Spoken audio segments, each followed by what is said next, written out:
आलमी जरीदे दी इकोनॉमिस्ट की रिपोर्ट बताती है कि ईरान ने पाबंदियों के बावजूद 3000 से ज़ायद बैलिस्टिक मिसाइल तैयार कर लिए हैं। क्या मगरबी इंटेलिजेंस ईरान की खैबर शिकन और फतह जैसी हाइपरसोनिक टेक्नोलॉजी का दुरुस्त अंदाज़ा लगाने में नाकाम रही है? इकोनॉमिस्ट और ये जो गार्डियंस हैं, आप हमेशा ये समझा करें कि ये जो खबर देते हैं उसका मतलब ये होता है कि इसकी टाइमिंग क्या है और इस खबर से हमने क्या समझना है। हम्म। तो इनको ये इन पे आश्कार नहीं हुआ कि उनके पास हाइपरसोनिक और बैलिस्टिक हैं। ये बैलिस्टिक मिसाइल रोकने के लिए ही नेगोशिएशन हो रही थी, जो कि पहले न्यूक्लियर प्रोग्राम रोकने के लिए थी, जो कि बराक ओबामा ने जेसीपीओ साइन किया था, जिसको इसराइल के कहने पर ट्रंप ने फाड़ के रद्दी की टोकरी में फेंक दिया था। तो वो न्यूक्लियर से बैलिस्टिक बना, बैलिस्टिक से फिर वो उसके बाद बना कि जी आपकी रिजीम चेंज करनी है। अब गार्डियन ये क्यों कर रहा है? पॉइंट ये है कि जब आप हार रहे होते हैं, तो आपको ये तो बताना होता है कि ओ हो हमें ये भी पता नहीं था, ओ हो हमें ये भी पता नहीं था। हमें रिसेंटली पता चला कि इनके पास बैलिस्टिक 40 और 50 क्वांटिटी आप बता रहे हैं। तो ये आप बेवकूफ किसी और को बनाएं। आप ये जो पब्लिक ओपिनियन है, गजा जेनोसाइड के बाद ये आपका एक्सपेरिमेंट भी फेल हो गया है। एक चीज में आपकी मास्टरी थी, कलर रेवोल्यूशन में कू प्लान करने में, और जो कंसेंट जो है उसकी मैन्युफैक्चरिंग में, तो वो भी आपका फ्लॉप हो गया। हाँ, मुझे और आपको इन्होंने क्या बेवकूफ बनाना है, हम तो पहले से ही बनने को तैयार नहीं थे। ग्लोबल साउथ के अंदर इनकी जो ओपिनियन मैन्युफैक्चरिंग है वो तो कभी भी काम नहीं की। अपनी डोमेस्टिक पॉपुलेशन को आप बता रहे हैं तो बताएं, लेकिन साथ साथ गार्डियन को चाहिए कि ये भी बता दे कि 7 जहाज जो है आपके हवा में फट चुके हैं। जो 3 तक तो आप कह रहे थे कि फ्रेंडली फायर है, जी। 7वें पे आप मान नहीं सके कि वो ईरान है, आपको कहना पड़ा कि जी रशिया इसमें शामिल है। 500 से ज्यादा बंदा जो है वो आपका जख्मी है, और तकरीबन 200 से ज्यादा KIA है, जो आप झूठ बोल रहे हैं 3 और 4। 2 से ज्यादा एम्बुलेंसेज आपकी रामस्टाइन एयरबेस पे पिछले 2 दिन में पहुंची हैं गल्फ से जर्मनी में, और वहां पे एयरबेस के अंदर सोशल मीडिया में खबर जा रही है कि जी आप ब्लड डोनेट करें।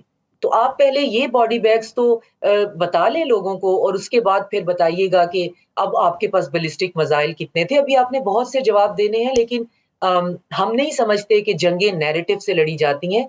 अगर जंगें नैरेटिव से लड़ी जाती होती, मेरी अपनी PhD फिलॉसफी ऑफ कम्युनिकेशन की है, मैं अपनी रोजी पे लात मार रही हूँ, लेकिन ये सही है। हमें यूक्रेन की जो आपने बताया है, यूक्रेन की जो पूरा जंगी कारनामा है, उसने हमें बताया है कि नैरेटिव से जंगें नहीं लड़ी जाती।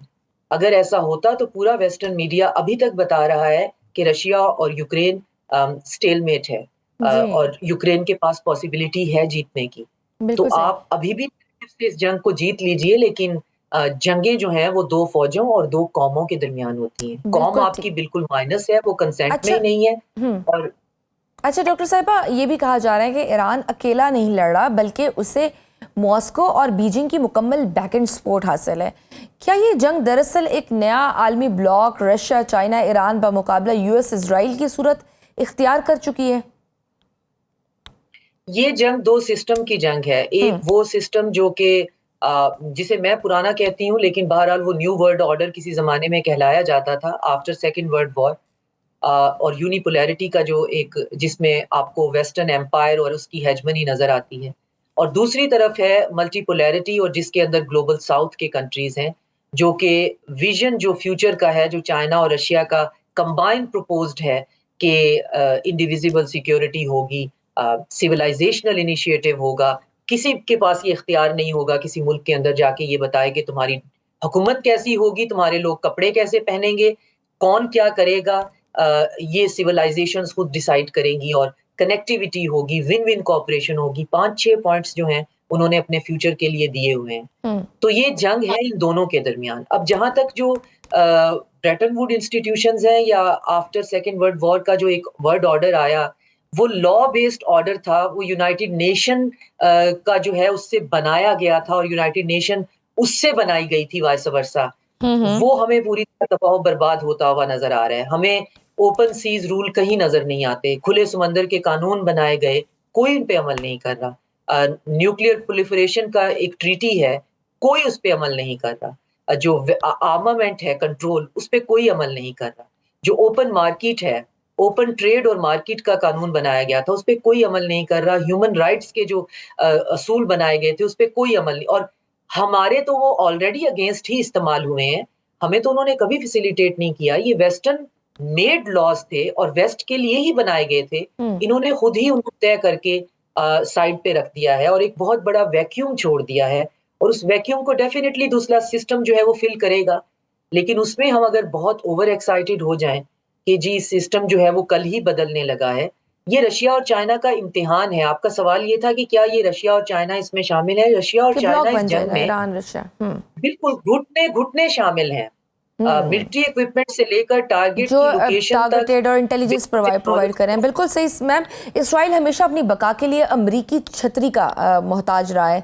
अगर अमरीका दाखिली मौशी मसाइल और इत्तेहादियों की बेरुखी की वजह से सपोज पीछे हटता भी है, तो क्या इसराइल अकेला ईरान और उसके हामी ताकतों हिजबुल्लाह या हूतीस का मुकाबला कर पाएगा? देखिए इजराइल जो है वो रॉथचाइल्ड बैंकर्स ने खरीदा हुआ है, सारी उनकी फंडिंग है। तो हमें इजराइल को समझना पड़ेगा कि इजराइल है क्या। इजराइल के पीछे जो बैंकिंग की जो ओलिगार्की है और अब जो सिलिकॉन वैली का टेक सिस्टम है, ये सारे मिलकर जो शैडोज में लर्किंग करने वाले जो इंडिविजुअल्स हैं, ये उनका प्रोजेक्ट है और ये सारे के सारे अमेरिका में फैले हुए हैं। अमेरिकन इकोनॉमिक सिस्टम सारे का सारा इनके कंट्रोल में है। सारे का सारा इंटेलिजेंशिया, एकेडेमिया, थिंक टैंक्स और मीडिया, ये सारे का सारा उनके कंट्रोल में है। तो इसराइल डूबेगा तो अमेरिका जाएगा, और अमेरिका में रहने वाले वो तमाम लोग जो कि पीछे से पपेटियर करते हैं, जिनके हाथों में स्ट्रिंग्स हैं, वो इसराइल को इस तरह से गिरने नहीं देंगे। तो ये दोनों आपस में बहुत बुरी तरह से कनेक्टेड हैं। ये सही। चाहें भी तो ये कहें कि जी हम अलग-अलग हैं, नहीं। ये एक बहुत बड़ा वेंचर और प्रोजेक्ट है जो जिस ब्रिटिश ने जो है वो प्रपोज किया था ये इसराइल का मंसूबा, उसका नाम मैं एस्केप कर रही हूँ बहुत एकदम से, बहुत हर दफा हम उसे इस्तेमाल करते हैं। वो खुद ये कहता था कि ये जो यहूदी हैं इनको उठा के बाहर फेंकने के लिए वहां पे एक जगह बनानी जरूरी है। लेकिन वो यहूदी हिस्टोरिकली हमेशा से बहुत अमीर रहे हैं, हमेशा से इनके अंदर ये सूदखोर होना और पैसे एक्यूमुलेट करना और पैसे के मामले में बहुत ऊंची जगह पे पहुंच जाना हिस्टोरिकली इनके अंदर है।